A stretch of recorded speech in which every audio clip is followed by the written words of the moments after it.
Well, hello there, and welcome to the third episode of CarZ. Yes, CarZ. Now, before continuing, I want to mention one thing. If you like, you can send me a picture of your car. One, two, three, multiple pictures. You can send the pictures to me on Twitter here, and when you do send them, I will feature, if someone sends it, I will feature the cars on the beginning of next episode. So do it if you like. I don't know, up to you. So in this episode, AC Cars, the oldest British car manufacturer still in existence. Well, one of the oldest. Of course, the logo goes first, but I mean, the logo with AC Cars, AC on it. I haven't been able to find anything special about the logo, so AC Cars, that's it, done. Moving on to the history.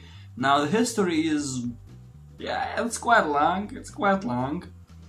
I will skip some parts of the history, but if you want to read more about the history of AC Cars, I do have the sources, the links for the information in the description below the like and subscribe button, which you should subscribe and like. So without further ado, AC Cars, the history. AC Cars is one of the oldest British car manufacturers. The first car they presented was in 1903. It was a 20 horsepower touring car. 20 horsepower. The car was revealed under the Weller name. In 1904, Weller's business became the Autocar and Accessories Limited.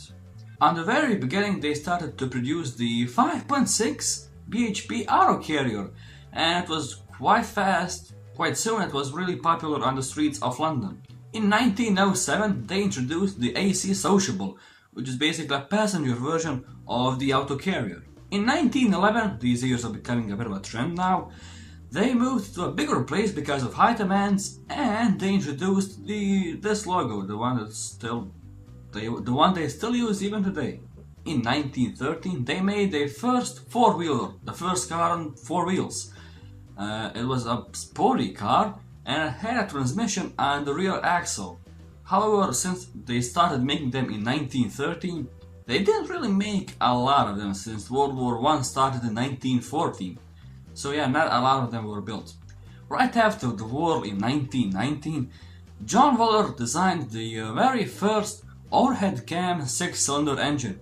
Also around that time, 1919-1918, they made a 4-pot 2-seater that was really good in hill climbing and races, and it costed $1,020.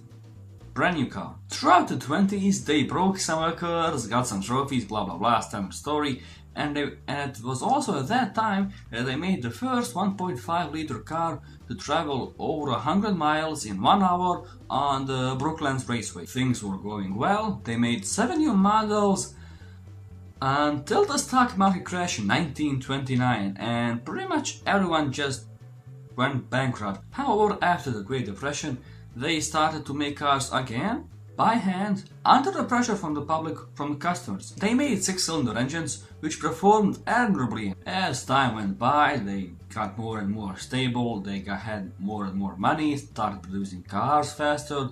In 1937 they started to ship to America.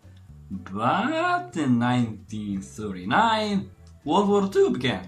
Fun fact, during that time they made flamethrowers. After the war they continued doing their stuff. They introduced the AC Ace, and in 1957 they introduced the AC Bristol, which finished 10th overall on the Le Mans race. All was going well until 1962. Now you'd think I would say something bad happened to them, but nope, something really good actually. Carroll Shelby came to AC Cars, and he had a really great idea. His plan was to take the ACAs, which looked nice, had good steering, was generally a good car. And he was like, you know what, let's put a V8 engine in it, see what happens. And that's exactly what they did. They put a V8 4.2 liter engine in it, and the AC Cobra was born. The Cobra was an instant success. It was car doing 315 kilometers per hour, and it's often blamed for the speed limit on the British highway. But as time went on, Ferrari slowly started to catch up, and they needed more power. So what they did is they put a 390 V8 engine in it and made the car pretty much undrivable.